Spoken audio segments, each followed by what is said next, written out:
Let's take a moment to collect ourselves, and then I will open us with prayer. Dear Lord, we elect, but you confer authority. We occupy roles, but you form hearts. We are sensitive to who has power and who wants power, yet your Son took his place among the weak. Help us to care more about vision than about viewpoint, more about servanthood than about rules, more about mercy than about merit. Help us have the courage to lead by serving and put aside the world's easier ways. Help us to emulate the apostles, not in the early days when they craved power and preference, but in the latter days after Calvary, when they prayed only for courage and wisdom. All this we ask in the name of one who led by serving and suffering. Amen. Thank you, Bishop.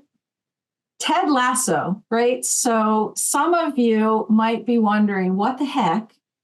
A Apple TV show that's filled, let me just clarify this, filled with tons of inappropriate language, has to do with vestry leadership.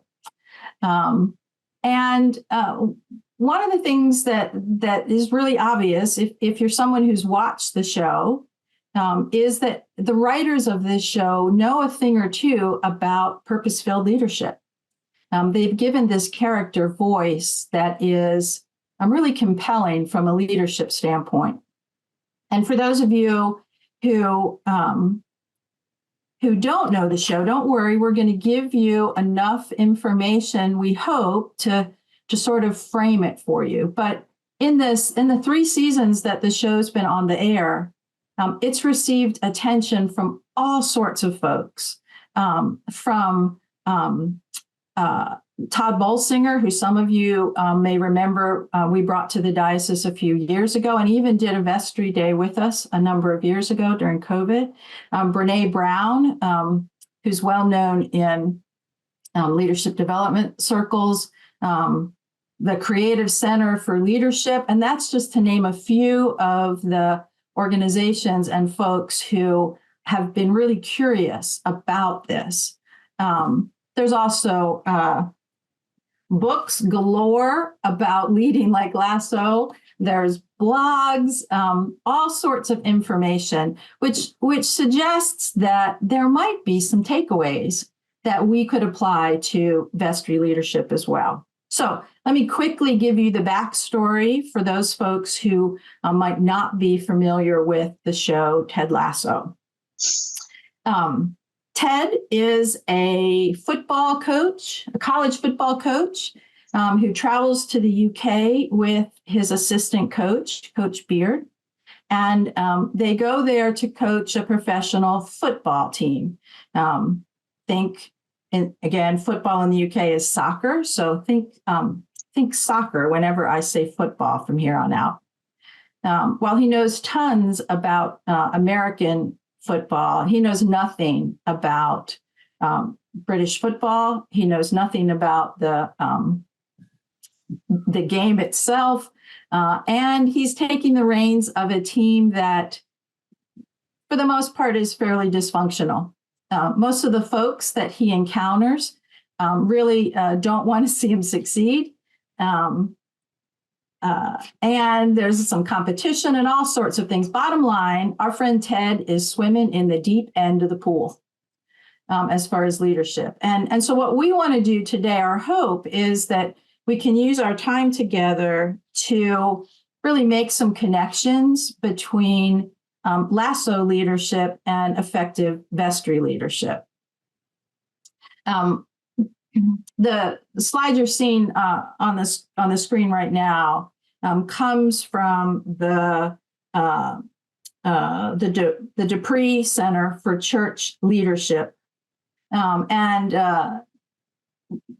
the reason we're sharing this with you is, as we started to think about today and vestry training, a number of us had seen some interviews that Todd Bolsinger did with the show's producers and writers, as they really talked about leadership and how they brought Ted's leadership skills to the surface. And at the end of that series of interviews, there's a link on the website that takes you to this image. I'm sorry, it takes you to a different image, but it highlights these 10 pieces, which are Lasso lessons for leading a team that changes the whole stadium. And so what we'd like to do with our time together this morning is to kick around these 10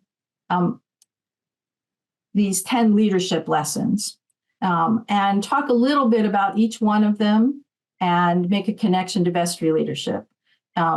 Some of these, as you look at them, might seem obvious. And some of you might be wondering, bring the biscuits, be a goldfish? What the heck does that have to do with vestry leadership?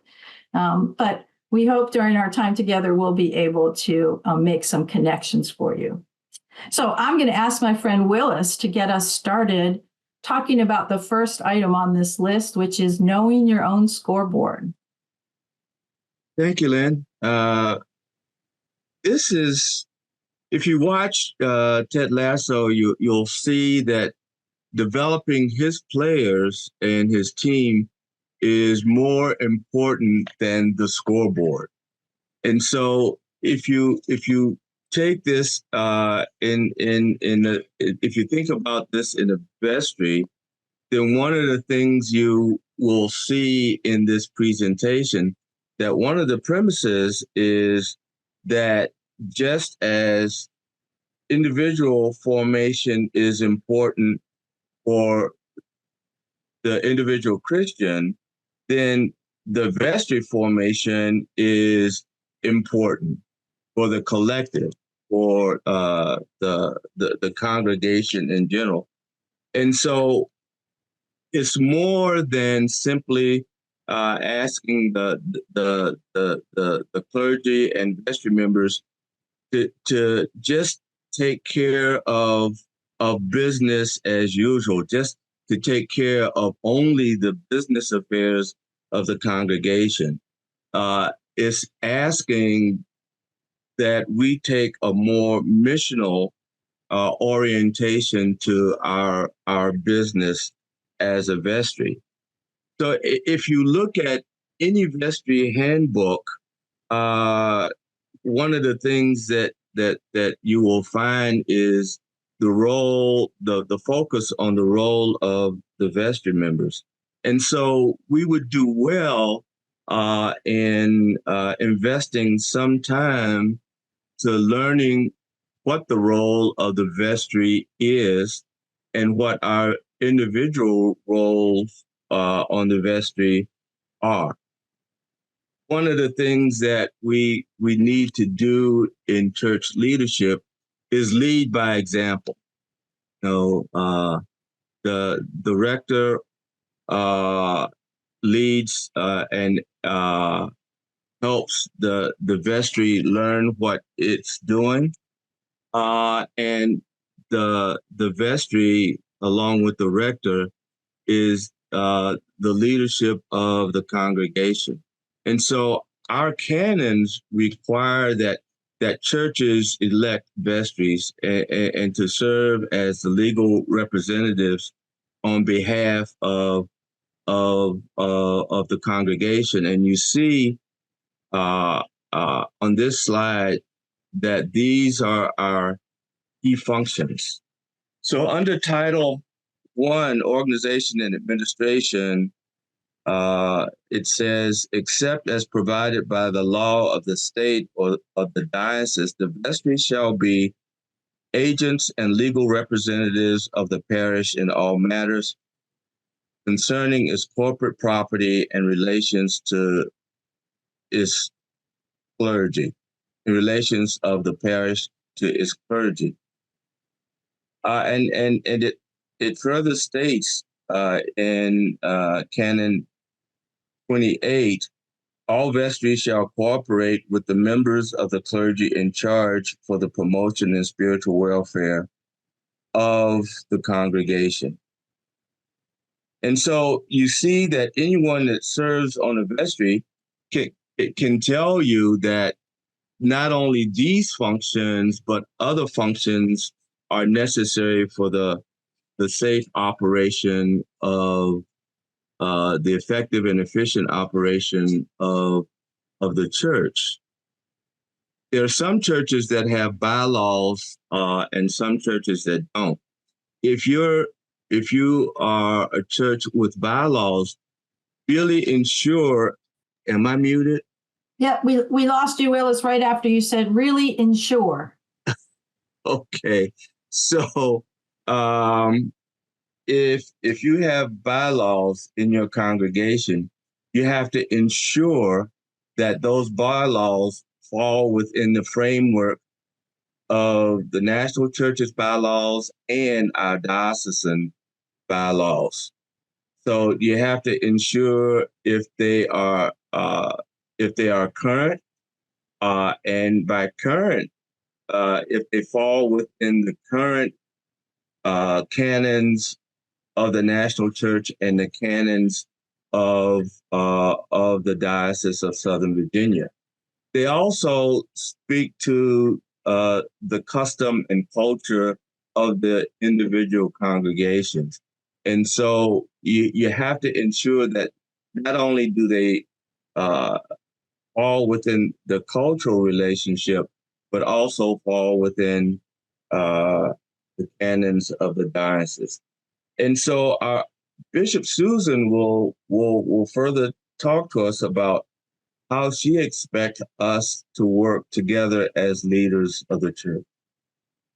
Thank you, Canon Willis. So some of you are probably already familiar with the 5 initiatives that I introduced at council. Gosh, it's been 2 or 3 councils ago. These 5 initiatives, just to give you a little bit of background, came from some reflection that I engaged in while I was on retreat at a monastery in northern Indiana during the height of COVID. So I was already hyper-focused in my isolation, but then went to a monastery and began reflecting on the baptismal promises. And these initiatives emerged from those promises. We've assigned 5 words that kind of capture the essence of each initiative, and they are shown here on the screen: rule of life, connection, becoming beloved community, creation care, and evangelism. And just a little bit of explanation about each one. The rule of life is my expectation that every Christian within the Diocese of Southern Virginia would engage in a rule of life that includes a commitment to prayer, study of Scripture, acts of charity, community, and worship. Prayer, study of Scripture, acts of charity, community, and worship.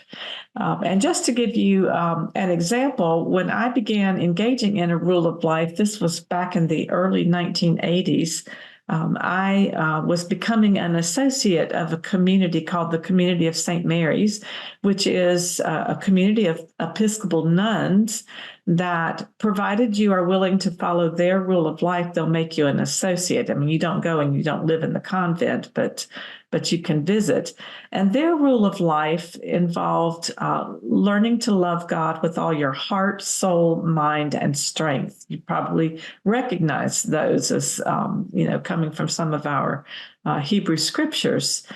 And so I fashioned a rule of life by asking myself the question: how do I love God with all my heart? How do I love God with all my soul? How do I love God with all my mind and my strength? And this gave me a set of disciplines that I engage in on a daily basis that are around prayer, study, acts of kindness to other people. I mean, in my job, of course, I care for people, but I try to engage in some caring work that is not necessarily connected to my job. And then, of course, proper stewardship of my physical body, which would enable me to continue to love God with all my strength. We've done some instruction in the diocese on developing rules of life. We did an Advent retreat last December that was a lot of fun and very informative and formative. And people in various congregations are also seeking instruction on rule of life. But it's whatever those disciplines are that draw you more closely into the heart of God. The second initiative, which we've coined with the word connection, is undergirded with the understanding that every faith community has a unique charism to offer, faith communities large and small. The diocese commits to empowering and supporting all communities to maintain and model healthy parish life. We will devote energy and resources to healthy congregational development, conflict resolution, and healthy relationships. And the goal of this initiative, of course, is to establish healthy connection throughout the diocese. So we've rolled out a number of programs, our Diocesan Congregational Development Institute, which many of your parishes are already participating in. We embrace a concept of rooted ministry, which involves the empowering of lay people to do many functions that will assist in the running of the church, including leading worship, preaching, providing pastoral care, and doing the administrative task of the church. And this has been especially important for those churches that don't have consistent priestly presence right now. And then we also promote a wider awareness of the Episcopal Church, not just in our individual church buildings or even in our diocese, but in the country of America and also in many places in the world beyond, to help us understand that we are connected to each other and that we don't just exist as siloed individual congregations. The third initiative we've entitled Becoming Beloved Community. This helps us to improve our understanding of what it means to live racially just lives and endeavoring to be agents of truth-telling, healing, justice, and racial reconciliation. So sometimes this particular initiative will draw some pushback. People are at different points on the racial healing journey. I'll tell you a story that it just so happened that story is in the context of a pilgrimage that I was taking with some other bishops, a racial justice pilgrimage. So we were down in Selma and Montgomery, and we were at the place of the martyrdom of Jonathan Myrick Daniels, who you know is an Episcopal saint who was killed when he stepped between the bullet of a white sheriff's deputy and a young Black girl, and he died instead of her. So we were wanting to have a photograph at Jonathan Myrick Daniels, the site of his death. And the person taking the photograph noticed that there was a lot of litter just scattered around. I don't know why it had been dumped there, but it was there and it was going to mar the photograph. So we tried to figure out what to do. I mean, we wanted to repair this situation. None of us was responsible for it personally. We were not the ones that threw the litter on the ground, but we needed to make it right somehow. So we paused our picture taking and started picking up litter, and we cleaned up the spot so that we could have a nice fresh photograph made. And that's what I tell people about racial justice and racial healing. We understand that none of us maybe personally contributed to the situation that we inherited in our country, but we all have an obligation to make it right. So for those initiatives, we, of course, have our Repairers of the Breach commission or committee or task force. We've called it different things. And they have encouraged us to do sacred ground studies. They designed, in conjunction with Catherine Meeks of the Absalom Jones Center for Healing and Reconciliation in Atlanta, they designed racial healing workshops that vestry members take. And we've also embarked on something called the Matoka Covenant, which is a covenant that looks at creation care as well as our relationship with Indigenous people in our country. That was launched a couple of years ago out here at Chanco, which, by the way, I'm at Chanco right now because I'm part of the Lenten retreat. So I'm taking a break now to be with you all. The fourth initiative we've labeled Creation Care, but it embodies the diocese's commitment to develop and maintain a model of care that articulates and implements an action plan for advancing our stewardship, not only of diocesan resources, but also of the earth itself. We do have a creation care task force that has launched and is getting ready to blaze us a path forward. We are committed to raising awareness. And I will give you another incentive as to why this is important. Of course, it's important to care for our earth. We were all formed from the earth and we're going to return to the earth. But here is the place that youth, or at least the youth that I meet as I travel on behalf of the wider church and in our diocese, youth are passionate about creation care. And everywhere I go, I hear churches saying we want to attract more youth. And so I find myself wondering, would we attract more youth if we begin to pay attention to the things that they're passionate about, including the planet that we reside in? And finally, the fifth initiative is evangelism, and we want to develop and promote a model of evangelism that enables us to proclaim by word and example the good news of Jesus Christ. As you know, that's one of our baptismal promises. And we want to learn how to tell our faith stories with ease and conviction, because the idea is that in the telling of our stories, we will attract people to our way of life, to our way of doing church. And we will also become comfortable with ourselves and what Jesus has done for us. We do active faith sharing during our diocesan congregational development gatherings, and so I commend that to you all. And we are just committed to empowering you all to do that.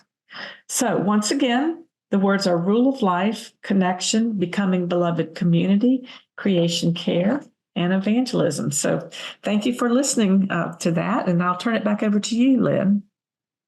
Thank you, Bishop. I love the story about the illustration of the pilgrimage that you were on, right? That's a lovely connection to help us realize we may or may not, depending upon our individuals, we may or may not have been involved in it initially, but it still is a shared responsibility. So thank you. So I get to talk to you all about one of my favorites of this top 10 list, which is Bring the Biscuits. For those of you who know the Ted Lasso show, that this will be immediately transparent. For those of you who don't, let me give you a little bit of information. So Ted Lasso, the coach, has a daily ritual of bringing biscuits, translate that to cookies, every day to his boss, Rebecca. And Rebecca is the owner of the team. And this becomes, I'm not ruining it for anyone. It becomes quickly apparent that Rebecca is the number one person who wants to see Ted fail. But each day he brings her in this little box of biscuits, not store-bought biscuits, homemade biscuits that he brings in for her. And initially, she's not so sure about it, but you start to see that she becomes pretty engaged in this daily ritual. The reason Bring the Biscuits is important. We're not suggesting that you have to go out and start baking biscuits or cookies for everyone, right? What we are suggesting, though, is that Ted realizes it all begins with relationship, right? In the show, Ted is focused on relationships, and we think you should be too if you want to be an effective vestry team.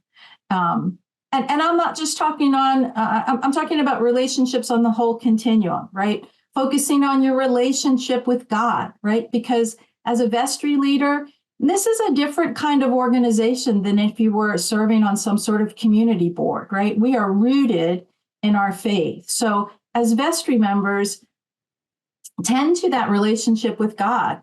Some of the things the bishop already talked about as far as rule of life connect to that for us. Your relationship with others on the team, right? For vestries, it becomes readily obvious when we're out and about in the diocese, when vestries spend time with each other and know one another, and those vestries where not so much, right? Where there's not a great connection. So invest in the relationship with the rest of your team and with your larger parish, right? It's an important important basis, and Ted does it really well in Ted Lasso. We know from a tool that some of you may have used in your churches called the Congregational Assessment Tool. We lovingly call it the CAT.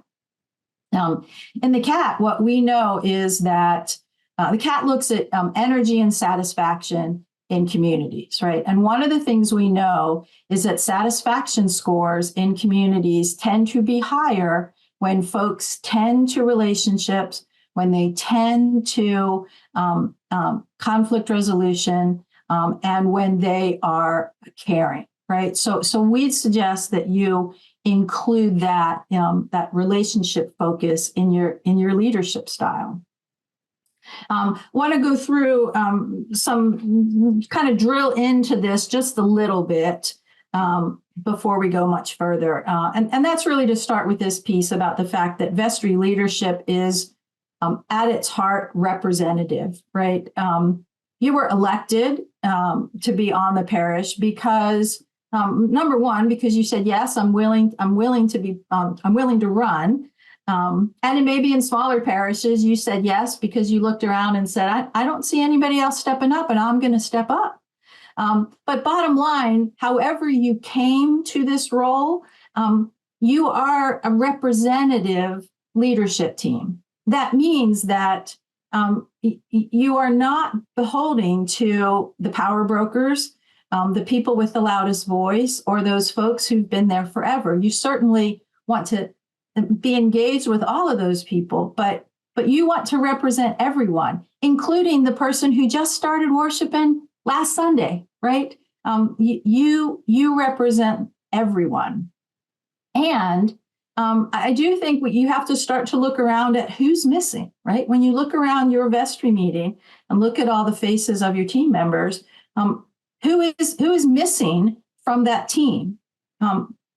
How do you hear what those folks want you to do, right? Or maybe the next time it's time to identify names for the vestry slate, identify some of those folks who might be missing from that table and talk to them. Maybe it's an issue of age diversity that you need to represent. Maybe it is cultural diversity. Whatever you see is missing, it might be an invitation, a nudge maybe from God about who else you should invite, or at least open your ears to what they have to say.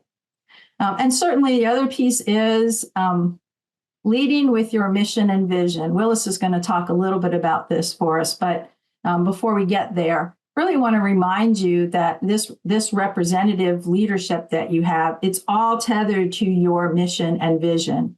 I'm interested, and maybe if you could all just kind of throw this in the chat. If I asked you right now to tell me what your mission and vision of your church is, could you do it? Or maybe just a handshake, a hands up, right? Frequently, our churches have these lovely mission statements, and nobody knows what they say, including sometimes vestry members, right? We would encourage you start there, know what you're about, and lead with that as your compass point. Yes, and the bishop just put in the chat to remember, biscuits in England means cookies. Thanks for some of you who are acknowledged, and I appreciate it. And then making sure that you are truly that bridge, right? That liaison relationship between the parishioners, the larger community, and this leadership team. That's essential. All right, so let's start to drill into who the players are on the field.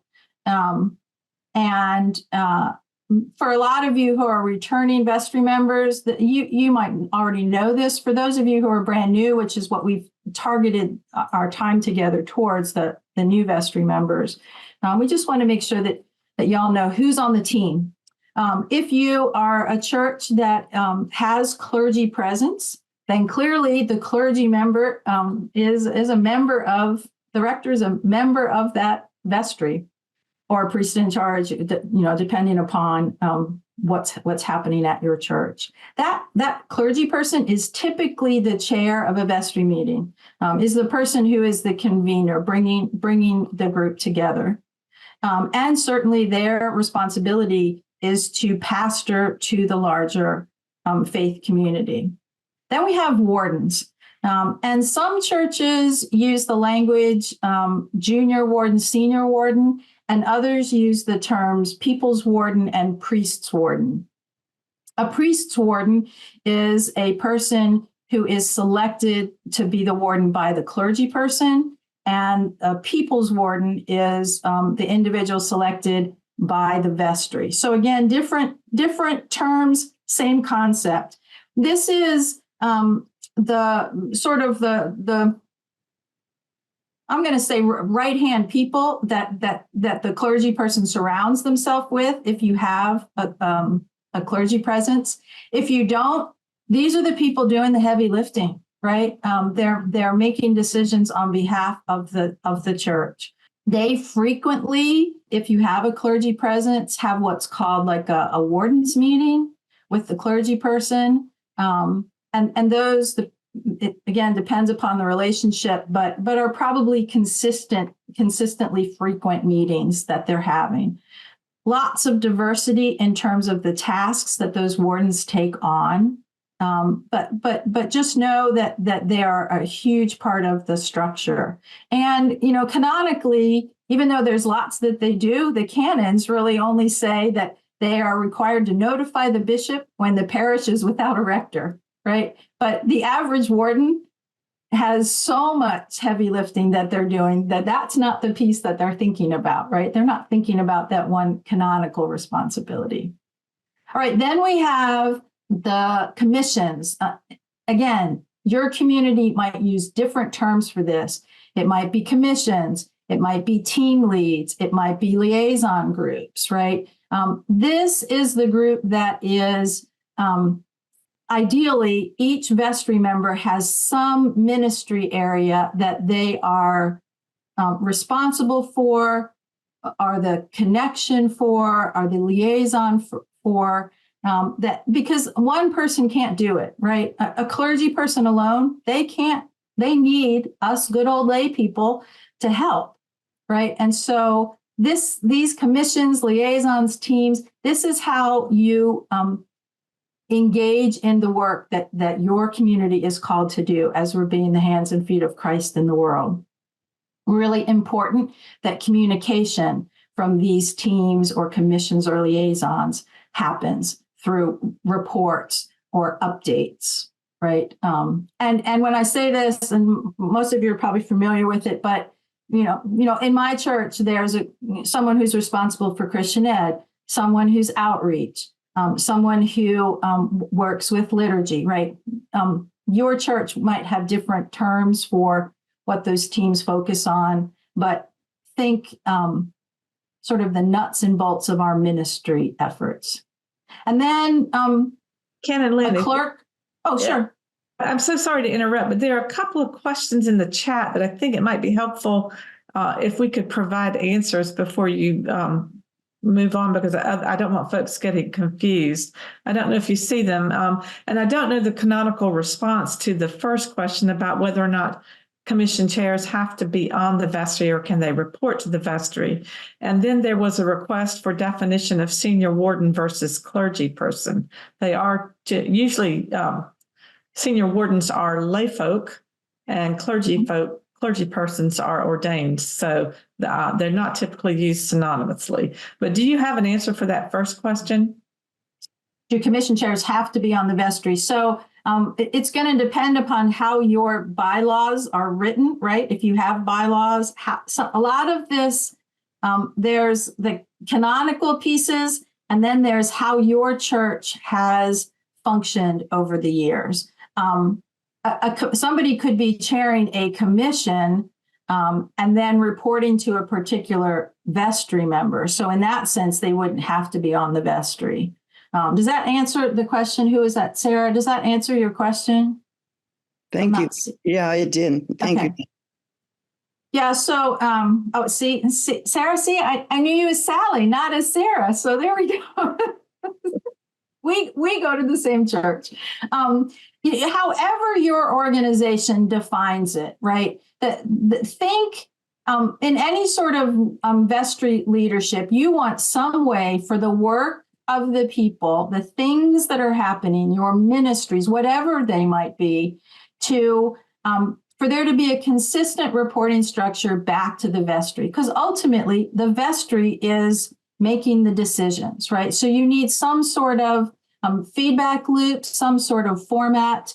But typically, Sally, there'd be somebody who would, like on vestry, who would be your connection if you were not a member of vestry. Does that make sense? Okay. Bishop, did I get them all or did I miss a question? I think you got them all. I didn't see any others. Okay. So, Kenneth asked the question. There was a term that was used different from the senior warden. And he asked what was that term, and that term was the priest warden. Yeah, you see it.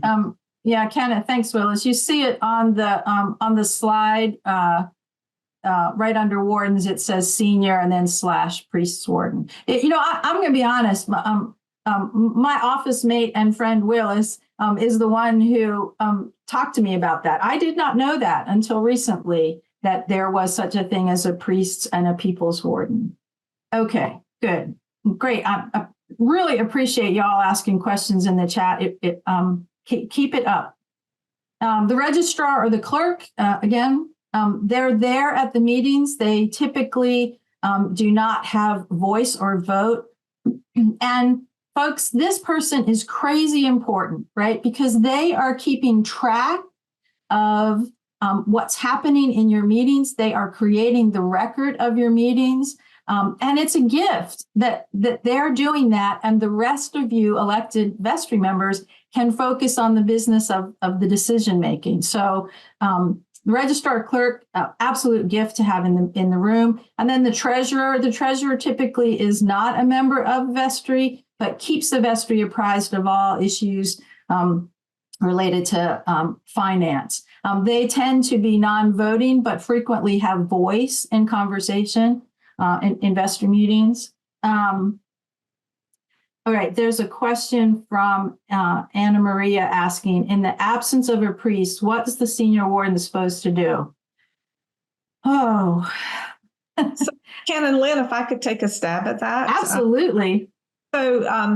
Yes, this is an ever-increasing group of people because the Episcopal Church is facing a shortage of priests as the baby boomer population retires, and it's not substituted by younger people going to seminary in equal numbers. We have a group that meets once a month with me as the bishop. We meet on Zoom. I think it's generally the first Thursday of the month. It is advertised in Tidings. That group has actually published a handbook for senior wardens without priestly presence that outlines all the things that the senior warden and the vestry is responsible for in the absence of a priest. And if you would like a copy of that handbook, just contact the diocesan office and we'll get that emailed to you. But yeah, we certainly don't want you out there feeling like you're out there abandoned all by yourself. We want to try to support you as much as we can. So that's my contribution to the answer to that question. I didn't mean to steal your thunder, Ken and Lynn. So, Bishop, you did not steal my thunder, and thank you. I appreciate your answering it, because my initial response was a heavy breath, right? Of, oh, so much that a senior warden has to do, right? That in the absence of a clergy presence, those wardens, especially the senior wardens, that they have the reins of the church, and so this group that the bishop has, that again is a gift, right? Somebody else who is walking your walk. It's always helpful to be in a room with other people who understand what you're going through. And Bishop, I know you've described those interactions as just really a great group and supportive of one another, sharing tips and ideas. Wonderful. There are some senior wardens who have actually sadly been doing this for a long time, and they have been so quick to jump in and help offline, not just in the virtual room when we gather, but even offline, meeting with other senior wardens, either by phone or in person or what have you, to lend their wisdom. And I'm very grateful for them. So let's do this. The bishop mentioned that a handbook or manual that group put together. If that is something that you would be interested in, I'm going to ask Susan Allen to put my email in the chat, and you can email me, or Susan, if you want to put your email in there, and we'll make sure that we, if you just send me the request, then we'll make sure that we get that document out to you. Yes, please do that. And also, I will mention, although I couldn't tell you where, I'm told that handbook is on our diocesan website, but maybe the best thing to do would be to email Canon Lynn, and she can either direct you to the website or get you your own personal copy. All right, let's just hit a couple more pieces. If I can make my computer cooperate. There we go. So vestry tasks. Some of you know this. For some churches, this is kind of a surprise that the vestry is the one who approves the budget, who looks at is everything that we need to consider reflected in this financial document for our organization. The vestry is responsible for the diocesan assessment. Some of you call it the pledge to the diocese, and that's not optional. That's a canonical requirement. Just as all of your churches do stewardship campaigns, and people indicate what they will pledge to that ministry, churches through their assessment pledge an amount that goes into the diocese that helps us help every church in Southern Virginia. Also, insurance issues. Vestry members need to be mindful of, is there adequate insurance? Is it addressing everything that needs to be addressed for not only your people, but your property, and also compensation issues for your staff. Stewardship. Oh, this one's near and dear to my heart. The vestry is responsible for the stewardship program. They might identify a chair or may assign it out to someone else, but ultimately it is a function of the overall vestry. And one of the most important things is that you all as vestry members, that you model good stewardship, right? It's really hard to ask other people to engage in stewardship if vestry members are not also engaged in stewardship. Best practice here is a year-round program. Many churches still use maybe just the seasonal, right? All of a sudden the fall comes up and churches start panicking. We got to figure out the stewardship chair and what program we're going to use. And they think of it just in this little tiny window of time. I would suggest to you, explore year-round stewardship. Explore the gifts that happen that connect stewardship to evangelism and all sorts of things when you do a year-round process. Full disclosure, I'm a board member for TENS, which is the Episcopal Network for Stewardship. And so we have some resources on our webpage, but there are tons of other stewardship resources out there. Our diocese, however, pays to be a member of TENS. And as a result of that, any church who has the login password can access not only the free resources that are on the page, but the yearly stewardship program. And this year's program is Walk in Love. And I'm going to put the password in the chat so that you all have it. Every year, the password changes. If you don't use TENS, whatever you use, do consider the year-round stewardship. It can make a huge difference as you celebrate your time, talent, and treasure. Ministry program. The canons, we keep mentioning the canons because it is important that you understand that your leadership is tethered to a larger structure, right? And the canons at minimum say that your ministry program should include Christian formation, pastoral administration to its members, and mission beyond the congregation. Gosh, those are three broad categories that so much can fit in. Your church may have additional ministry programs, but at minimum, that's what vestries need to be paying attention to. Certainly also you're electing delegates to council, and having annual meeting and annual report, right? Some way that you do a reflection on what's been happening in the organization, and you share that with the people who are in the congregation so they know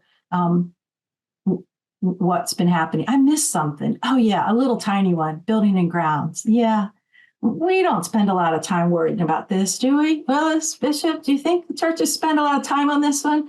Oh my gosh, this can be consuming, right? But vestries do need to be mindful, especially as our building age. How can we be responsible in terms of the maintenance of our building, routine repair schedules? What kind of capital improvements do we need to do? Are our grounds tended to so that they are inviting for people who come in? Do we have appropriate risk management issues in place?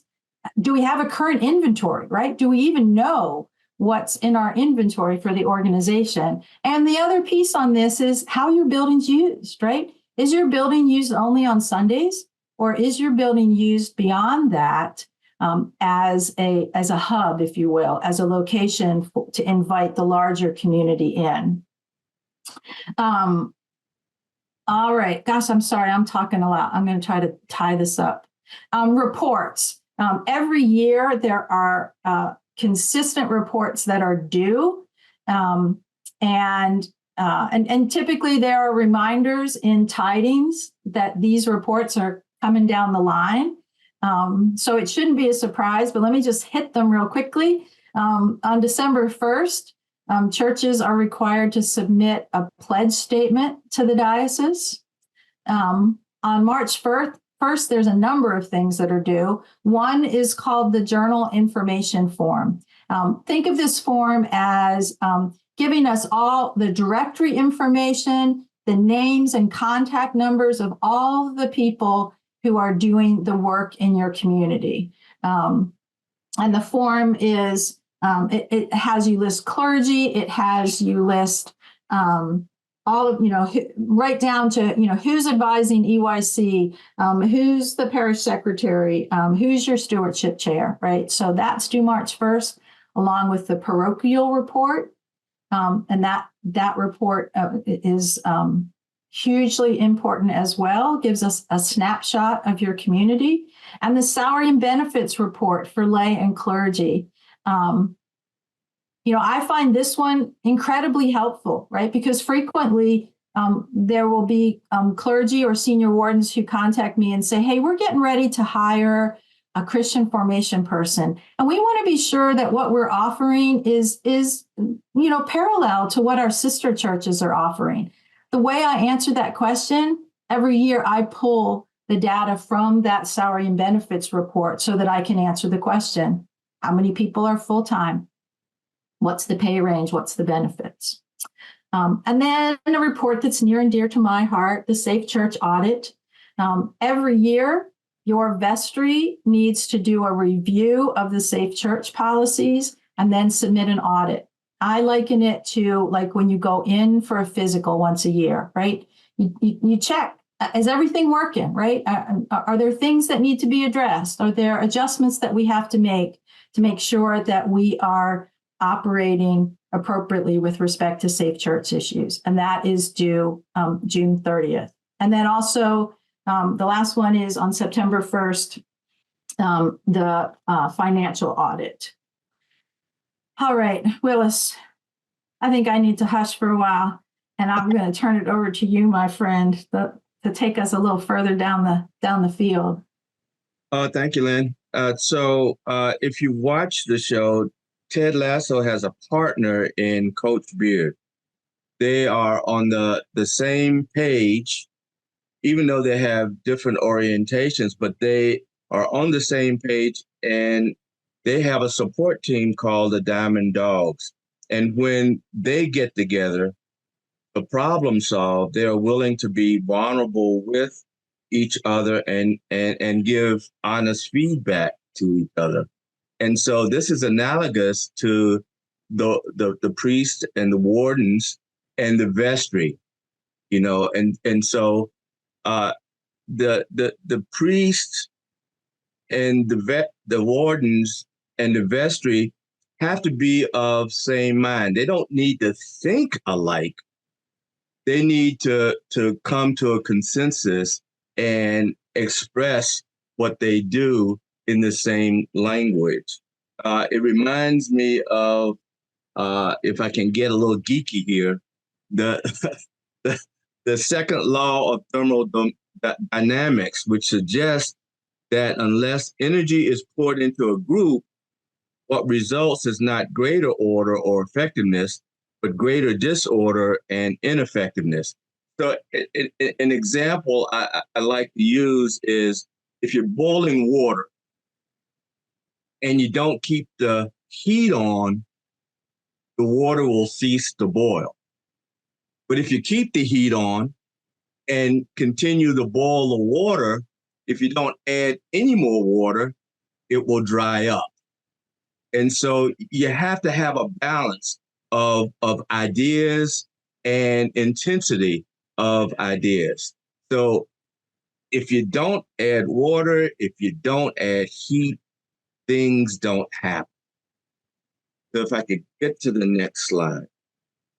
So one of the things that we can do to keep the heat on and keep the ideas flowing and keep everything going is having a normative expectation on our process. One of the things that you see this thing, timely minutes, agenda, preparation, active listening, shared leadership, and specific time for the length of meetings. What's critical to me in forming an agenda is prayer and Bible study at the start of the meeting. If you have prayer and Bible study, it changes the whole tenor of the meeting. It brings it to a different level because it tells you that this is not just a business meeting. This is a spiritual led meeting. This invites the Holy Spirit into that meeting space. And this is doing the business, the spiritual business, as well as the financial business of the church. Remember, it's not the priest that is just the spiritual leader of the church. The vestry are the members of the vestry are the spiritual leaders of the church. And if you look at this, you need an agenda. You need not to have any surprises during the meeting. And so whatever you do is evolving in the meeting. You need to prepare for the meeting. So outside of the meeting space, if someone or some group is detailed to do certain research work before the meeting is due to meet, the preparation is done. During the meeting, you have to actively listen. And so part of active listening is asking questions, not just sitting there like a bump on the log. Some of us have different styles of leadership and have different abilities. And so as you look at the different members of the vestry, then the member with those qualities maybe would lead on certain issues and maybe develop certain issues that come before vestry. And really key to all of this is having a specific time frame. You're going to meet at this time. You're going to end at this time. And that gives you a structure so that you can time out what you want to do and apportion an appropriate time frame for the discussions of the different items within the meeting. So start the meeting with prayer, Bible study, have an agenda for the meeting, have a specific time for the meeting. All of y'all that are part of the vestry participate in the meeting, and then as necessary, share the leadership of meeting. And remember, the vestry is part of a larger parish team. And I'll say this again, but a vestry can make any decision it wants to. But if it doesn't communicate those decisions, if it doesn't get buy-in from the congregation, the decisions may be moot. So, hey, Willis, could I interrupt? Could I interrupt and ask a question? What about decisions, right? And something you just said made me think about when a vestry makes decisions, right? So sometimes it's not sometimes there's an out, somebody who's not quite agreeing, but that was the decision of the vestry. How should vestry members handle that once the vestry has voted and made a decision?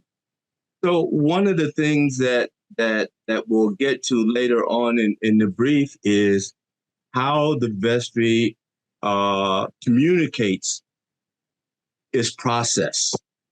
And so one of the things that you want to do is if you're looking at a controversial decision or any decision, one of the things that you see as vestry as representative of the congregation, you have to have conversations with the congregation for members of the vestry as a vestry starts to enter into the decision-making process. And so there's communications back and forth, not only within the vestry, but between the vestry, the priest, and the congregation. And so if you have that open communication, back and forth communication, then whatever decisions that the vestry make won't be hidden from the congregation and won't be surprising to the congregations. So any decision that the vestry makes should be a decision that is known to the congregation. Did that answer your question? Yeah, I guess what I'm kind of getting at is if you and I are in a meeting and or you, I, and the bishop, right? We're in a meeting and we make a decision, and I disagreed with what the decision was, but we voted. That was our decision. And then somebody asked me, hey, what about this?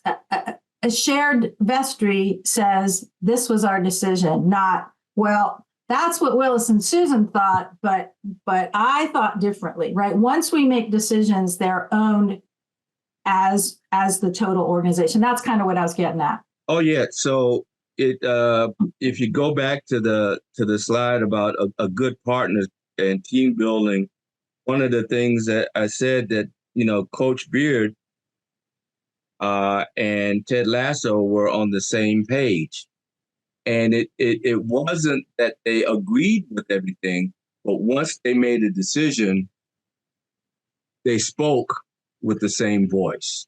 And so if you make a decision as a vestry, if you make a decision as a wardens, the priest and the wardens, once you reach consensus, you speak with the same voice. That makes sense? Yep. I'm hearing one of our DCDI facilitators saying, trust, baby, it's all about trust development. And I'm hearing that's what you're saying. Willis, I'm sorry I keep interrupting. There's a question in the chat about how long should a vestry meeting typically last? In my mind, it shouldn't last more than 2 hours with a break. So we were able to get our business done in an hour and a half eventually. but that included 10 to 15 minutes worth of prayer and Bible study.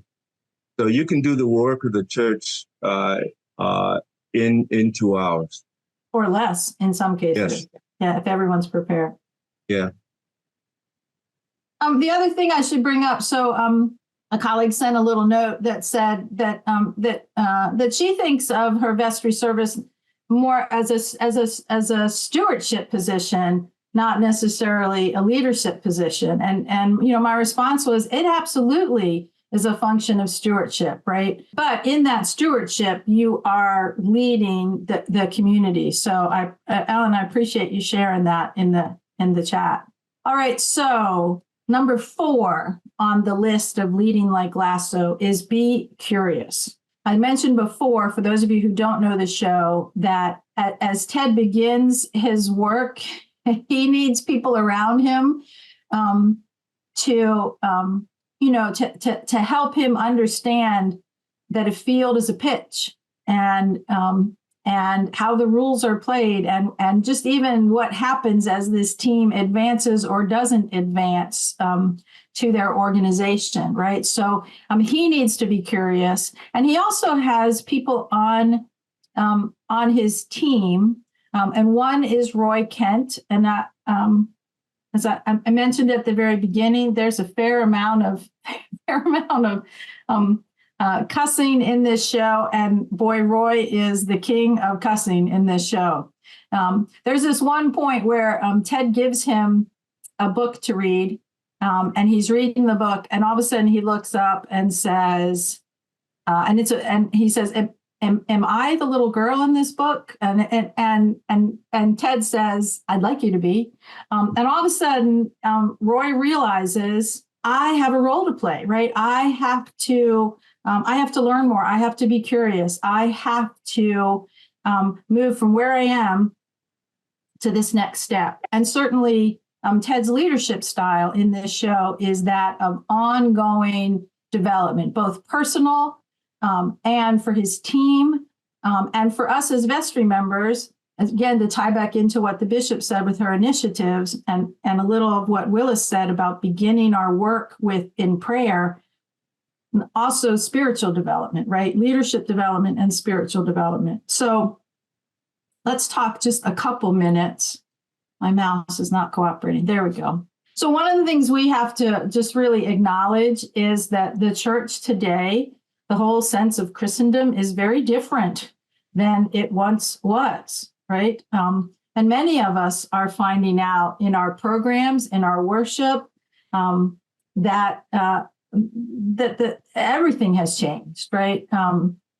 Sometimes we'll see communities who have what I call the rear view mirror mentality, right? They're kind of looking behind them at how things once were, right? Once our pews were filled to overflowing, and once we had a full adult choir and a youth choir, and we had formation for every age and stage, and each of those classes were filled, and on and on. You get the idea, right? Looking backwards at here's where we were, and in this current time in the life of the church, and I'm not just talking about the Episcopal Church. I'm talking about the church in general, right? Things have shifted. Some people think that that's a negative. I tend to think it's opportunity, right? It's really an opportunity for our churches, for our leadership, AKA our vestries, to really start to look at this whole sense of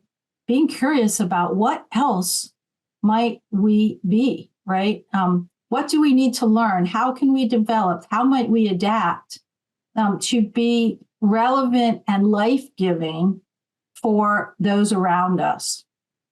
And so, if you or your communities have been in that rear view mirror mentality, I really urge you to put on a new set of lenses and look forward. It's because the old days are not our current reality. Some folks blame this on COVID, and I have to tell you, I don't think that's fair. I think COVID was just the accelerant that we threw on some coals that were already smoldering and were ready to flame up anyway. right? COVID certainly probably contributed a great deal, but these issues were coming our way. And if it wasn't COVID, there would be something else that would have made this realization transparent to us all. So, vestry members, this is an opportunity for you to do some out of the box thinking, right? Some dreaming about possibilities and looking for ways to really enhance the spirituality of your community. So one of the things that we would like to do, because we've been talking a while, we want to give you a chance to engage in a bit of a curiosity exercise, right? Frequently, when our vestries make decisions, sometimes decision making is really easy, right? It's a no-brainer. And other times, not so much. Sometimes discussions can get heated. Things can become pretty passionate. And on occasion, churches will, or vestries will do kind of a pro-con list. And that gets us part of the way there, but doesn't necessarily look at the whole picture. I'm one of those people who loves this phrase. I don't know who to credit it to. The balcony view, right? Of you know how it is in your churches when you're standing on the floor, you see one thing, but if you go up into your choir loft or if there's a balcony and you look, you see a completely different vision of the community gathered, right? So what I would like to suggest to you is that this image that you see on the screen is an effective way to do some evaluating when you're making decisions. And what we're going to do in a few minutes is put you into some random small groups to tackle a problem using this model that you see. So this model comes from the Better Team Building blog. If you don't know that blog, just Google Better Team Building. They have some great stuff, some great icebreakers, some great team building tasks. And this is one of the exercises that comes from them. And really what they would suggest is that if you follow these 4 questions, if you look at things from a pain and gain standpoint and the current reality and the future possible reality, it can often be a really vibrant way to engage in discussion about the issues at hand. So I would suggest you snap a picture of this because when we send you into groups, these are the 4 questions we'd like you to discuss, and then I'll give you the scenario. So the first question, how is the current situation causing pain? And then the second question, what is to be gained from making the proposed change? And then look back at the third question, what's the current benefit of the way we do things now? And then as far as a future, what might the change cause? What pain might the change cause? So we're going to give you a scenario that we hear lots of churches starting to discuss these days. And here it is. In your small group, you are going to be the vestry making this decision. And here's what's happened. Several parishioners have come to the vestry and asked the vestry to consider moving from 2 services to 1 service. In the past, they had an 8 o'clock service and a second service maybe at later in the morning at 11 with choir practice and Christian formation in between those 2. Here's why they're asking. The attendance at the 8 o'clock, which used to be, 25 to 30 people, is now down to 10 on a really good day. And at the second service, they're seeing that same attendance challenge where what used to be 100 plus is now on a good Sunday, 50, maybe 60, but more likely 50. At the 8 o'clock service, it's really challenging to get people to serve, to get acolytes, to get somebody to be the greeter, to have someone who's able to bring the elements up for Eucharist. And of course, there are those folk at 8 o'clock who say, if you change this, I'm gone. I won't be back. So your task in your small group is to analyze this question of, can we go from 2 services to 1 service, and analyze the pain and the gain from the current situation to the future situation? Does that make sense? Everybody understand the prompt? Yeah. Any questions y'all have before we send you? So Susan is going to work her magic and send you into the rooms. We're going to give you a chunk of time for this because we really do want you to consider the possibilities. We're going to give you 15 minutes in the small group. Resist the temptation to say, this is what we do in my church, right? Just try to put yourself into the setting of, here's a church that you're a vestry member on that's experiencing some decline in attendance, and parishioners are asking, is there another way for us to worship together? Okay. Susan, what, if anything, do you need, or do we need to tell folks about the small groups?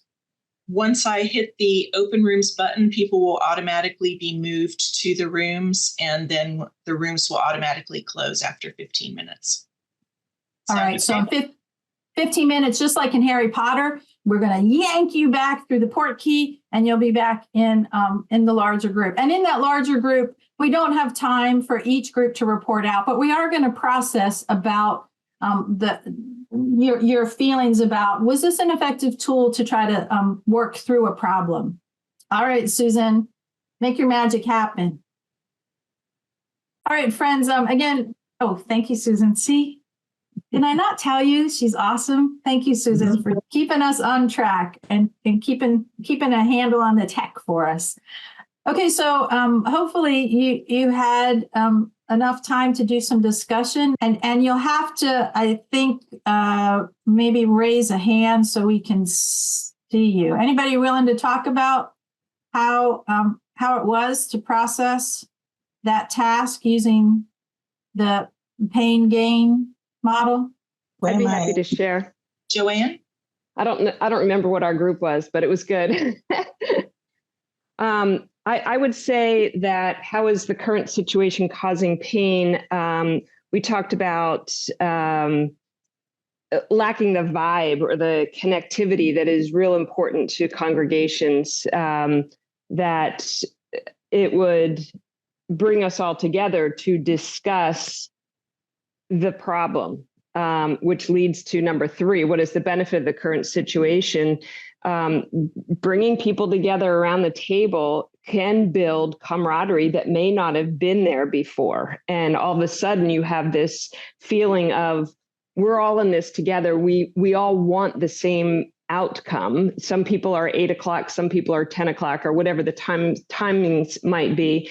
And just going around the table with different alternatives, different options. How can we come together? And so the gain would be engaged conversation and communicating consistently and having transparency in the whole dialogue of all of it. And through that, you could discover other underlying problems which may have led to the situation you're experiencing.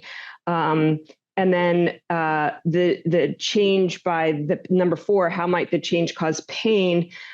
Hypothetically, if you were 8 and 10 and you say, well, let's do 9 as the compromise, your 8 o'clock people will say, it's too late in the day. I don't want to do that. It interrupts the schedule. And 10 o'clockers are saying, I'm not up and out by then. And so all of a sudden you might experience a decrease in attendance, which thereby is a decrease in pledges. And so all of it, back to number 2, what is to be gained from making the change? When you're in that deep discussion period, all of those things need to be considered and then determine which is the least painful outcome at the end. When new parishioners come in and they see a very low attendance, they're probably not going to stay. They're not feeling the vibe. But when you bring the congregation around the table for everybody to participate in it, you might get more engagement in other ministries because now they're falling in love all over again, the peaks and valleys of the relationship with the church, and so they might, it might be able to thrive from that.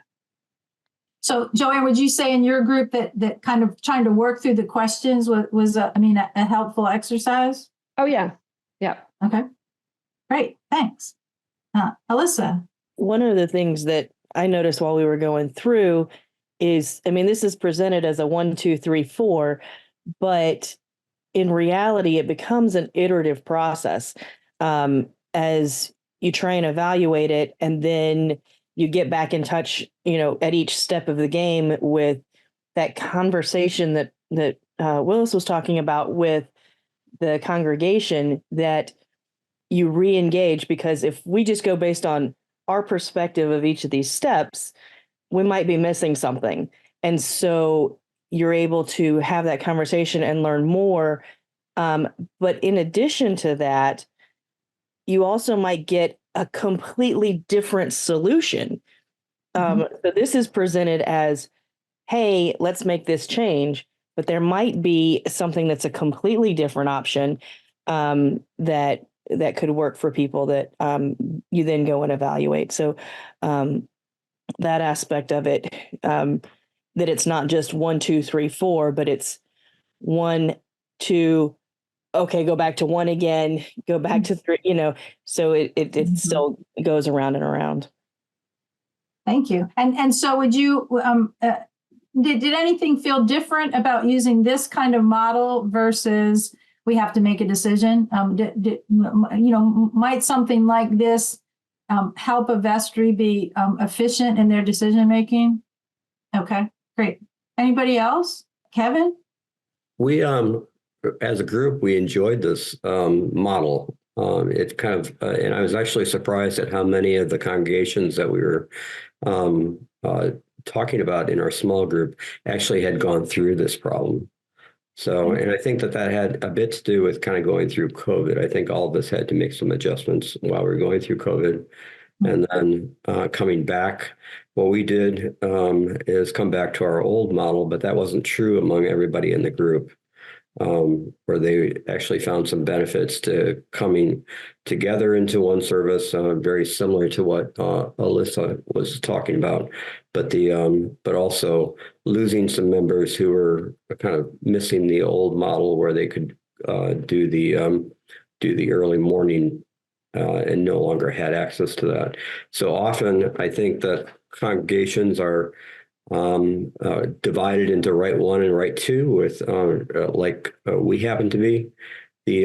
What we have found is that it's important to have people on the vestry from both services.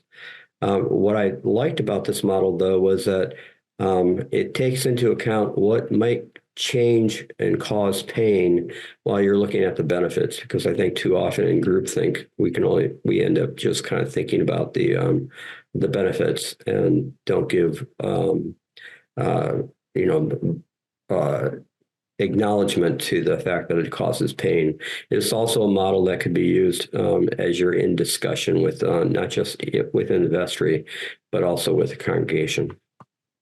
Thanks, Kevin. Yeah, I like when you're talking about the pain piece, right? It can also help once a decision is made, also realize who do we need to tend to, right? How do we have to help folks accept this change and understand the reasoning for the change, and how do we walk with them when something is painful? So thank you. Chris, hello, my friend. What do you have to share with us? Yes, thank you. Yeah, I had a very spirited group, and it was good for this model, because it seems like we were able to especially focus on number 2, what would be the gains, and especially from technology. Our group was saying that they have experienced that if we look at trying to get gains for everyone, for us at the time and make some compromises, that we'll be able to reach more people. And so technology did come up for our streaming live and also recording and posting. So that was very good and very helpful. Okay, great. Thanks, Chris. Bishop and Willis, if you have anything you want to add too about not necessarily this model, but even techniques that folks can use as they try to work through those frequently emotionally charged decisions, because there's a fair amount of emotion in the decisions that get made. I would, if I could, like to just comment very briefly, not so much about the model as just to some of the things that I was hearing in the conversations, particularly around talking about the benefits and well, really all four of the questions is that when Vestries do this, they're engaging in trust development and listening to all of the voices in the room and being very transparent with their communication. And that really links us right back to that second initiative that I presented earlier in the morning about healthy connections and healthy parishes. So I was jumping up and down to hear that. And then I'm going to defer to Ruth Harris, who has her hand up. I kind of agree with everything everybody is saying in my group. We kind of focus more on the pain of the situation and to try to figure out what would be the best answer to the situation. We found that the discussion would be good for the congregation to discuss it. And if you know that you have the same certain amount of people every Sunday, and they prefer this certain time of the morning to have the service, we looked at it as a benefit to the church because most people would want to come to service at that time. Everybody pretty much was talking about everything that we had discussed. And I kind of agree with all of the groups and the way they are thinking, because it's kind of tough to make everybody happy. So you just have to let your congregation know what's happening and communicate and get feedback from them. Thank you, Ruth. I would, your phrase, it's kind of hard to make everyone happy. I would suggest it's impossible to make everyone happy, right? But what I'm hearing from you is, again, some walking along with people to help them understand, right? To be able to understand why the change, and not necessarily that you're going to change whether they agree or disagree, but that they can deal with the change that's ahead, right? And the other thing, as you were talking, I kept thinking, and also when the bishop spoke, besides trust development, the importance of communication, right? That a vestry is not making decisions over here in the vacuum and not sharing out, especially when it's a really intense decision, right? Some of the pieces that come up, right? So for that 8 o'clocker who says, you change it and I'm out, they might only be thinking about what works for me. They might not be thinking about what it's like for a visitor to come in and have their not feel like the community's truly gathered, right? So communication becomes huge. I love all these things that you all are sharing out. We have only a few more minutes left. Anything else that anybody wants to add for the good of the order? Okay. Not seeing anything. I will just suggest, we added this one in simply as one example of how to look at your decision making and maybe tweak it just a little bit, right? There's certainly other tools, techniques out there, but as you're being curious about how to problem solve, don't be afraid to explore other ways to process. All right, Willis, I think I'm going to hand it over to you, my friend. Thank you. So one of the things that the vestry needs to do is understand that it takes all of us to do the work of the church. Not only does the vestry have to be committed to the vestry's work, but it has to be committed to the growth and work and health of the church as it travels through its life. And so one of the things that we have in mind, it takes all of us, it takes a village to move the church forward. And so as you think about it, commitment is the key to all of our stuff. And to be committed as a vestry and as congregants in a congregation ensures that communication is paramount.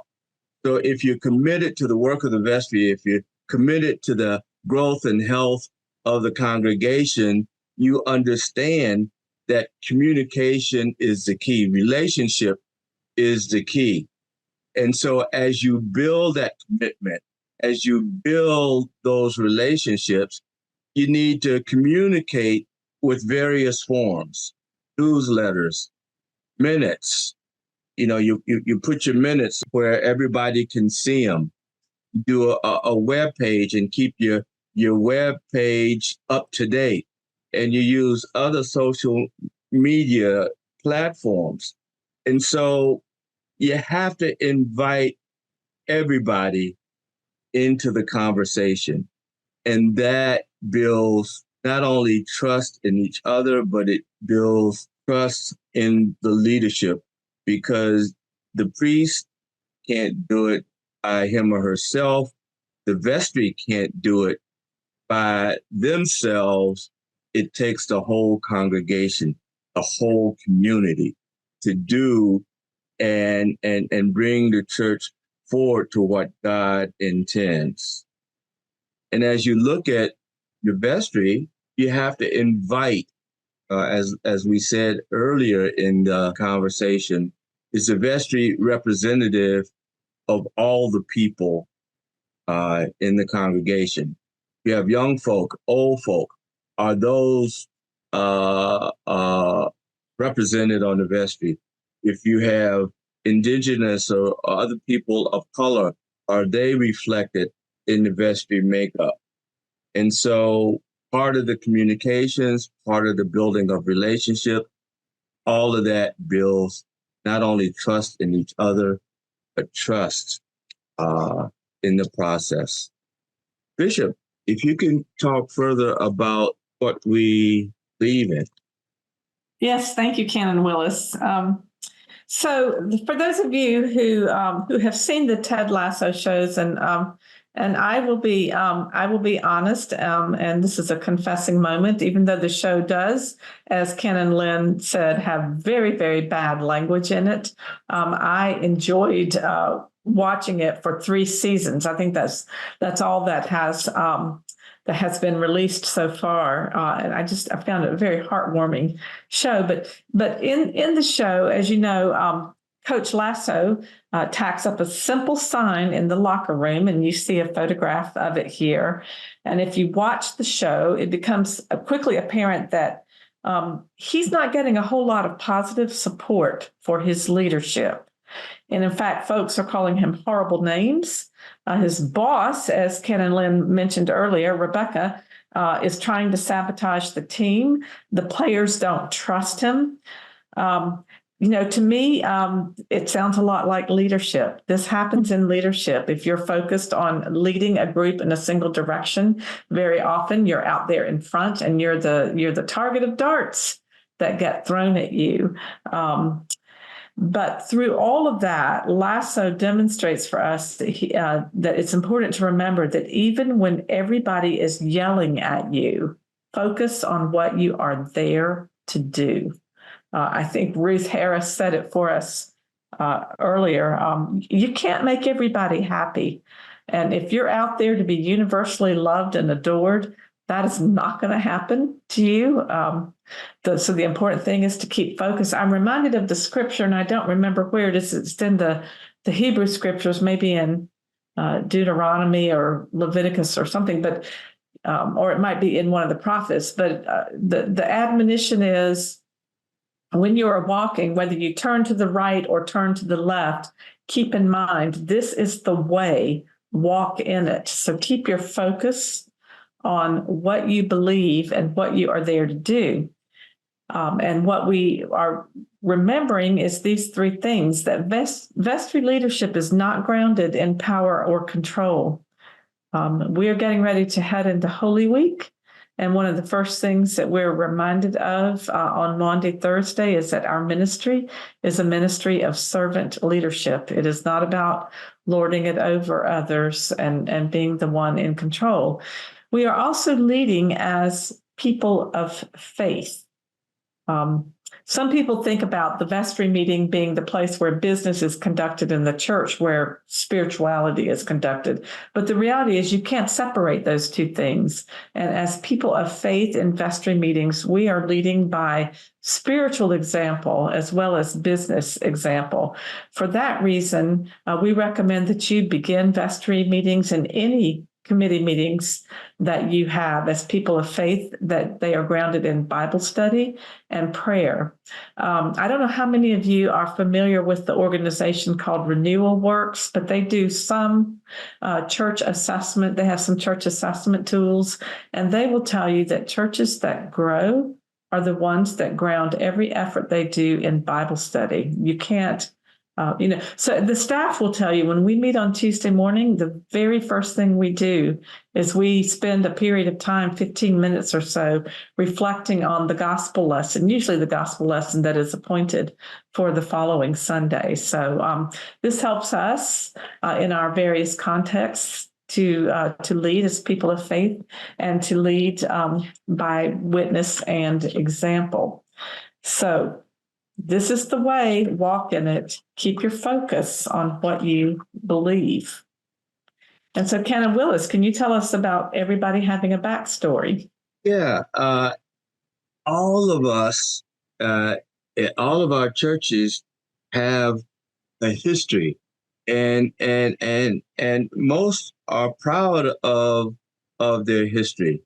When I was the rector of St. Stephen's in Petersburg, we were known as the oldest Black Episcopal congregation in the Commonwealth. I mean, we were founded in 1867. And so that history is important to us. We were also the place where the Bishop Payne Divinity School was founded, established, and was in process until 1949. And so, but we didn't live in that path. We appreciated the past. We appreciated our foundation, but we used that as a springboard. And so knowing how you were formed, knowing your past, and appreciating that past isn't about living in that past. I think Ken and Lynn talked about this is how we used to be. We used to have a bunch of kids. We used to have a bunch of ministries. We used to have all the pews filled, and we're not there anymore. We are a resurrection faith. And to be resurrected, we have to die to who we think we are, who we think we used to be, who we think what we will be, and have to surrender ourselves to God in Christ and what God intends us to be. And so if we communicate, if we surrender to God in intentions, we can move forward. I think St. Paul said it a few weeks ago in our lectionary. We are grafted onto the vine, and we don't have to be proud of that grafting because the branch doesn't feed the vine. The roots feed the vine. Okay? And so we have to remember that. We have a foundation. And so, again, as we understand that foundation, we have to be mission focused. So if we are mission focused, we need to understand our why. What is our purpose? And we have to state our why, our purpose clearly for everybody to understand in the congregation. Not only just the vestry understands it, but everybody in the congregation needs to understand our why. And if we understand our why, if we understand our purpose, we can create a vision to get us to that place. And everybody, the whole congregation, needs to be committed to that vision and mission and be able to articulate that mission and that vision so that we can understand what we are committed to. And so memorize the vision statement. And if everybody understands and can state the mission and vision statement, then it leads to a process where anyone can lead the process. Anyone can be on the vestry. Anyone can lead anytime, anywhere.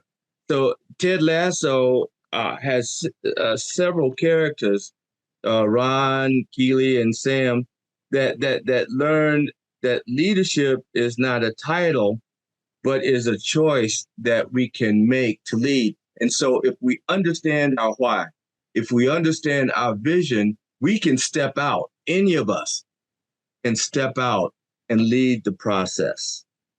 There's a quote here. Leaders may foster a culture that accepts change, surmounts challenges, and achieves long-term success by developing resilience within themselves and their people. This is key. There you go. The Lasso Way, page 12 by John Brubaker. So Willis, could I ask a question here? So I think frequently when we're working, because the bishop staff spends a fair amount of time out about in the diocese working with vestries, and sometimes vestries have this vision and it's sentences long, and we say, what's that mean? And everyone, we get blank stares back. And so am I hearing you say that even kids in our congregation should understand what we're about? Oh, yeah. Oh, yeah. And their vision statement and mission statement should be memorizable. So that means they need to be short, concise, and understandable. And being short, concise, and understandable, all of us understand our why. And then it can also be an evangelism tool, right? Yes. As we tell our story, as we share it out, easier is better, because a lot of us are guilty of church speak, right? We spend a lot of time with church speak and we think, oh, that sounds beautiful. And then people are like, yeah, what's that mean? Ellen, you have your hand up. Yes, I'm very sorry. I have trouble with this concept of a mission and vision statement for an individual church. We might have one. Our previous priest may have written one for us. I think, what is wrong with the Book of Common Prayer? What is wrong with the tenets of the Episcopal faith? By walking before thee in holiness and righteousness, not with our lips, but with our lives. Why does each church? This comes from working in corporate America. I think of a mission and vision statement as something corporate leaders put on to look good, and it doesn't mean anything. And the tenets of the Episcopal prayer book that I have prayed all my life are what's important to me. I'm just sharing that with the group. I'm not trying to be ugly. I just very passionate about this little fact. Well, Ellen, and I appreciate that you're passionate about it, and the bishop and Canon Foster may have other things to add. I think that's a beautiful thing that you are guided by those tenets of our faith and the way that we worship. That informs this. And your comment about in corporate America they put it on there just to look good. If you're only creating a mission and a vision statement to look good, don't waste your time. Right. But sometimes it is an invitation that folks can, if I'm visiting, if I'm church visiting, I'm church shopping, right? And right now the Book of Common Prayer doesn't mean much to me if I'm a visitor, right? But if I walk in and I realize, I don't know, to love, to serve, and to welcome all. Oh, well, wait a minute. Now I start to get a handle on a little bit about what this community is about, right? And at some point, I'm hopefully going to get to really dig into, well, what is it that makes the Episcopal faith so amazing, right? I think sometimes a mission and a vision statement, and the bishop and Ken Foster may disagree with me, but I think it's the invitation in. It's think of it as a compass point, maybe that helps direct things, but never ever should that mission and vision statement become detached from the thing that you're talking about, which is our Episcopal identity. That has to be at the core of who we are. I don't know, Ken Foster, Bishop, do you have anything? Wait a minute, let me say something. Thank you, Lynn. You really changed my thinking there. You made it clear to me. Well, and I just, and Ellen, I so appreciate that you brought this point up, because I really hope that every Episcopal church in our diocese is living their faith by the tenets of the Book of Common Prayer and our entire Episcopal identity. But as Ken and Lynn pointed out, the vision statements really just provide a framework, and they should be simple and memorable. I think I presented one at annual council for the diocese that says something like, "We are a healthy, connected people equipped to proclaim the gospel." That's just the beginning. Our prayer book has between 800 and 1,000 pages, so we're not going to be able to post that on the billboard and expect people to say, "Oh yes, sign me up." I don't think that's going to happen, but it does undergird who we are. So thank you for reminding us of that. And also, if you look in the catechism, around page 845, it talks about the mission of the church. And I'm agreeing with Bishop Susan and Lynn. As we look at each individual congregation, they sit in a very specific community and environment, and they may have different foci within the church. And so in their environment, in their community, they sit within the framework of the church. That they sit within the framework of our belief, but maybe they have to reach out in a unique way and have a unique vision and mission that fits within the prayer book, that fits within the tenets of the prayer book, that fits within the mission statement that is in the catechism. Thank you. Thanks for bringing it up, Ellen. Alyssa, you have something, and let me just apologize. All of my pets have gathered around my feet, and squeaky toys are now in the room, so I will try to mute as the squeaky toys overtake. But Alyssa, what do you have to say? So, Ken and Willis hit most of what I was thinking about as we were talking about this, is that while we are all operating under the Episcopal denomination in the Book of Common Prayer, every congregation has its own personality because of the different people that make it up. And so within that, you're going to have a specific focus and a specific set of strengths and weaknesses that you need to play to and work on, that's going to vary from congregation to congregation. And so the vision statements, the missions are going to play to that because of those different personalities. And that's why even when somebody's church shopping, you find one that feels right for you, because of all the different personalities that are made up within that. So. Oh my gosh, that's spot on. Thank you. Perfect. And any other comments before we move on to number 9, which is my favorite besides the biscuit one? All right, well, be a goldfish. This might sound strange to you, but in the show, Ted Lasso is very fond of asking the question, who the happiest animal in the world is? And the response is, it's a goldfish, because it's got a 10-second memory. Right?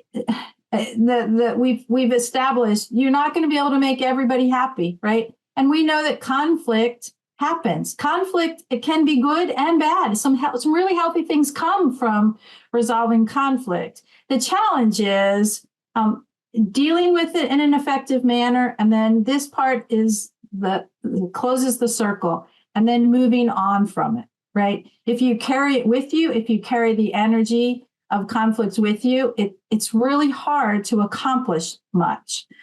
So as leaders, try to be a goldfish. I'm not saying ignore issues, but try to, after you deal with them, let them go. Having some resilience and a positive attitude is really essential, because we absolutely know, as we've established already, you are not going to be able to please everyone, right? And I don't know. I mean, I don't know about you all, but when I am in conflict, I can feel it in my body, right? It sends me into a heightened level of stress. I tend to not function as objectively when I'm carrying it with me, right? And so I will confess to you that that since I started watching Ted Lasso, I really do try to remember this. I got to let it go. I have to have that 10-second memory of a goldfish.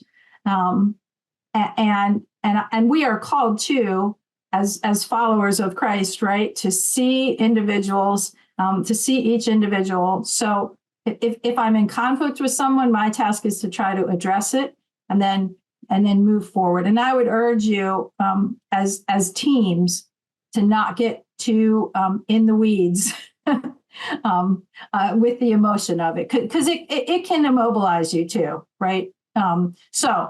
Friends, be a goldfish. And when someone asks you if you got nothing from our vestry training day, you now know that a goldfish has a 10-second memory. All right. The last one is, you don't always win on the field, but you can change the stadium. The whole Lasso leadership philosophy is that of a cohesive team building, right? Of shared decision making, of making sure that decisions that you make are representative and for the good of the community. And each one of you, oh my goodness, each one of you, the number of gifts in this Zoom room, if we just ponder that for a minute, is astounding. Each of you brings amazing gifts to Vestry team. And make no mistake, serving on Vestry is a ministry, right? You are engaged in ministry as you serve. Think about those gifts, right? Think about the other gifts in your community, right? And name and celebrate them, right? Make sure that folks feel that they are valued in a community, right? Who do you need to say thank you to, right? When was the last time that the staff were held up for the work that they do every day to keep the organization going? When are those members of Altar Guild held up in front of the community with thanks from the vestry of, these people make amazing things happen every week? Those are just a couple of examples, but as vestry, think about who needs to be acknowledged, and make sure you take that time, because when you do that, you're setting a foundation for appreciation of every individual. Sounds a little like something in our baptismal promises, I'm thinking.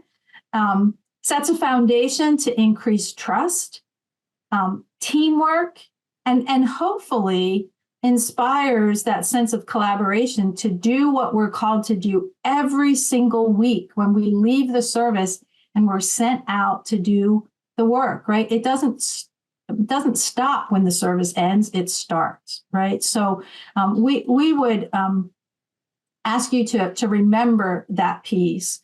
So a couple of resources or a number of resources. Before you move on to resources, Lynn, I just, if you don't mind, I just want to add to what you just said, just this one thought, that if you consider Jesus's earthly ministry, I think it's fair to say he did not win on the field, but didn't he change the stadium, the whole world, in fact? Oh my gosh, I love that one. There's a quote there. Thank you, Bishop. Maybe I should contact Ted Lasso and maybe. Yeah, maybe they'll put it in the show. I hear some rumors that they're talking about possibly next steps. Well, what you see on the screen right here are just some assorted resources, right? If you're curious to go deeper, to explore a little bit more, there are certainly 3 books that are just really helpful to have from a specifically Vestry leadership standpoint. The Vestry Handbook, and there's I think this is the 4th edition, and this new edition just came out, I feel like in 2024. So this is a revised edition. This is put out by Episcopal Church Foundation. It's the second image you see there. Some great resources in here as well. Beyond Business as Usual, I can't remember which edition we're on, but some great, just really great information in Beyond Business as Usual. Some of the other books are not, and Design to Lead. That's a favorite. I've used it a number of times, and I know Canon Willis has as well. So anything on that top line or that top row, some great resources, especially for Vestry membership. And then the rest of what you see up there on the bottom row is just things that, some great books, resources that might take you deeper into some of the things we talked about. Mentioned Todd Bolsinger, who's visited our diocese before. His 2 books, Canoeing the Mountains and Tempered Resilience, are really good books to consider right now, given that the setting for churches has changed. The environment we're swimming in is different. So I hold those up. I'm a big fan of Simon Sinek's Start With Why. If you don't know him, I invite you to Google his TED Talk, which is, it's ages old, but still relevant, where he begins with every organization should begin with what their why is, because that drives everything else. And then, as we mentioned, there's several books about Lasso leadership that make some of the same points we made today and go a little deeper. I will also hold up for you our diocesan webpage with some resources. These are just screenshots of some of the pages that you might find helpful. There's a Vestry resources page, and we'll populate that with some of the resources we've talked about today. On that handbook for senior wardens, that we need to do a little tweaking to that for it to be widely shareable, but we'll get that up and look for it on the Vestry resource page. The administrative resources has a lot of those forms and reports that we mentioned with due dates. The Safe Church page has all sorts of sample forms that your church can modify, has all of the training lists there, and the stewardship page as well has lots of resources. We don't have Repairs of the Breach page up here, but that also is one that we would invite you to visit. And don't hesitate to reach out, right? One of the gifts that all of the diocesan staff, I think, share is that we feel that it is our great privilege to work with you all and to be able to help you navigate in good times and challenging times, right? We might not always know the answer, but absolutely do not hesitate to reach out to any of us. And if you're unsure of who to contact, you go to the webpage. On the staff page, there's a little description by every staff member that will help you sort of narrow down that long list of staff to hopefully 1 or 2 people that you should or that you could contact. So we're going to pause there and say, what questions do you have before the bishop sends us off with a prayer? And Ryan, thank you. That's definitely the TED Talk I was talking about. it's one of my favorites. And so thanks for letting folks know the full name. What questions do you have? Lynn, if I may, and I apologize if you said something about this while I was on the phone with someone, but could I put in a plug for Tidings, our diocesan newsletter? Absolutely. And if you look at any one of those pages on our website, there is a link at the top to subscribe to Tidings. So it's very easy. So let me pull that back. So, so up in the right-hand corner, is that what you're talking about, Susan? Where it says subscribe. Yeah. Yeah. Yeah. Thank you for saying that too. That if you're not a subscriber, this is your quickest way to find out what's happening in the diocese. And if you remember, gosh, I read it somewhere, but I can't find it in my email. The archival list of previous editions is posted on the Tidings page. If you have information you want to share out to the diocese, we want to hear about that. And there's a link where that you can send information and appropriately vetted photos that we can share out with the diocese. So good call, Susan. Thanks for bringing that up.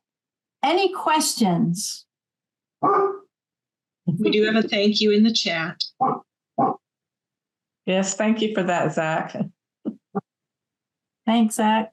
I will shamelessly take advantage of opportunity to put a plug in for DCDI, which is the Diocesan Church Development Institute. In DCDI, we deal with a lot of the things we've talked about today, right? Trust development, conflict management, how to facilitate conversations with people to make sure that folks are heard.